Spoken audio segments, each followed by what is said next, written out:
गच्छ शीघ्रमितो राम सुग्रीवं तं महाबलं वयस्यं तं कुरु क्षिप्रमितो गत्वाद्य राघव देशकालौ भजस्वाद्य क्षममाणः प्रिये सुखदुःखसहः काले सुग्रीववशगो भव। किष्किन्धकाण्ड।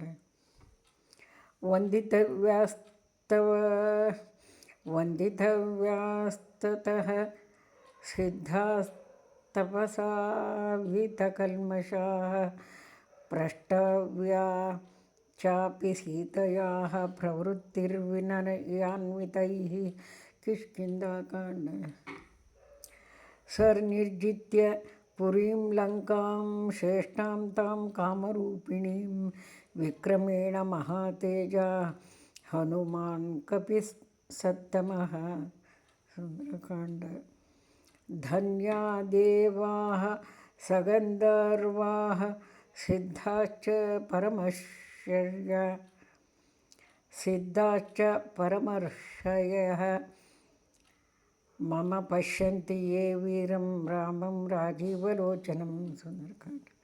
मङ्गलाभिमुखी तस्य सा तदासीन्महाकपेः उपतस्ते विशालाक्षी प्रयता हव्यवाहनं। सुन्दरकाण्ड। हितं महार्थं मृदुहेतुसंहितं व्यतीतकालायति सम्प्रतिक्षमं निशम्य तद्वाक्यमुपस्थितज्वरः प्रसङ्गवानुत्तरमेतदब्रवीत्। युद्धकाण्ड।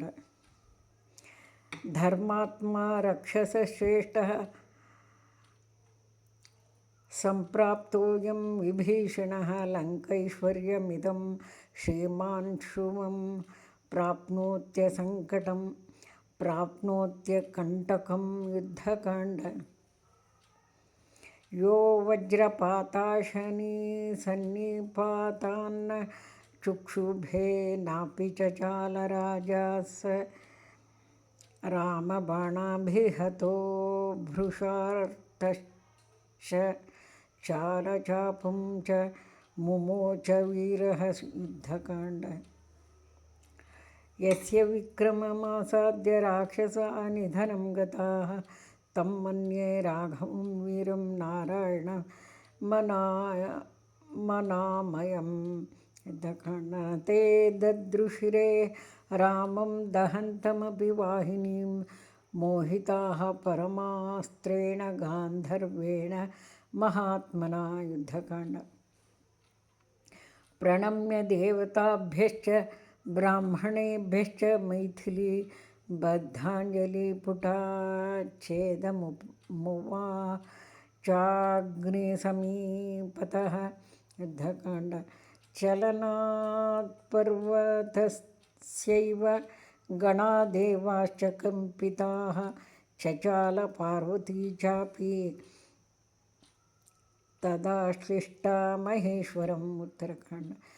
दाराः पुत्राः पुरं राष्ट्रं भोगाच्छादन भोजनं सर्वमेवाविभक्तं नौ भविष्यति न हरीश्वर। उत्तरकाण्ड। यामेव रात्रिं शत्रुघ्नः पर्णशालां समाविशत् तामेव रात्रिं सीतापि प्रसूता द्वारकद्वयम्।